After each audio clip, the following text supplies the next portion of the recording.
Bruchim Habayim, welcome back. So, God willing, we're going to be doing several short little messages from Rebbe Nachman during the day, along with our major lesson from the regular Likutei Moharan.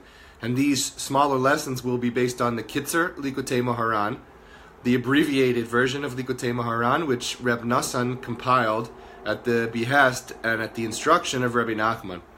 And these are sort of like a summary or a brief abbreviation of the more in-depth lessons.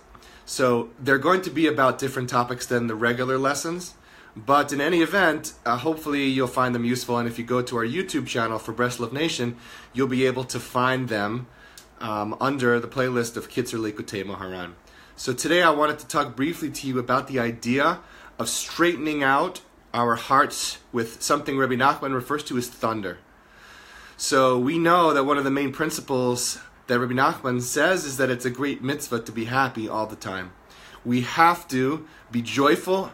We have to have happiness and joy in everything that we do. And Rebbe Nachman says that the essence of this joy, the main place we find it, is inside of our own hearts. But we know that sometimes with life it can be very difficult. So we may be thinking about things. We may have a heavy heart. We may be sad. We may be whatever we're going through. And so it's incumbent upon us to drive that feeling outside of our heart and to be able to bring happiness inside of it. So how do we do this? Rebbe Nachman says that we do this with thunder. What does thunder mean? Thunder is equivalent to the idea of very passionate and vocal prayer. So if we say to ourselves, I'm going to spend some time with my Creator right now because I need Him. I'm going to open up my mind, I'm going to open up my soul, I'm going to open up all of these things so that I can have a much better feeling inside of me. When I do this and I pray vocally with my mouth, I let it out.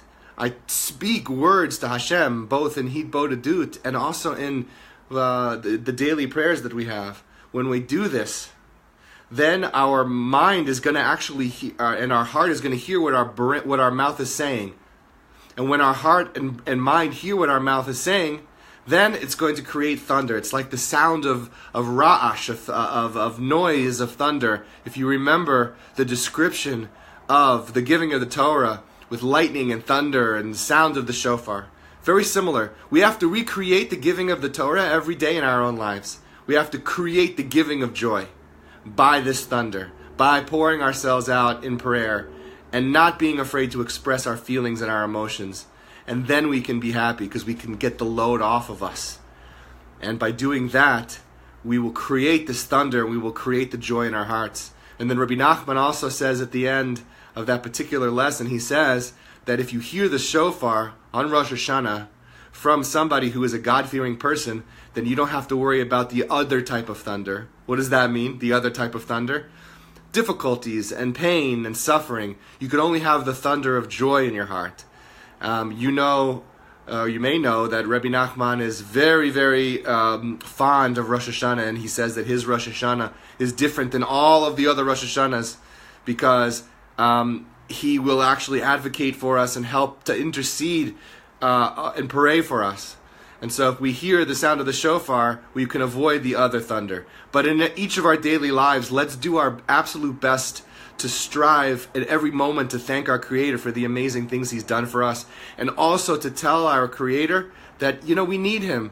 What's bothering you? What's going on in your life? Tell Him. Speak to Him. He's there waiting to listen to you. And by doing this, you can create thunder in your heart. And that thunder will drive out all of the bad, and you'll be left with only joy. And that's my wish for you. Chazak u'varach.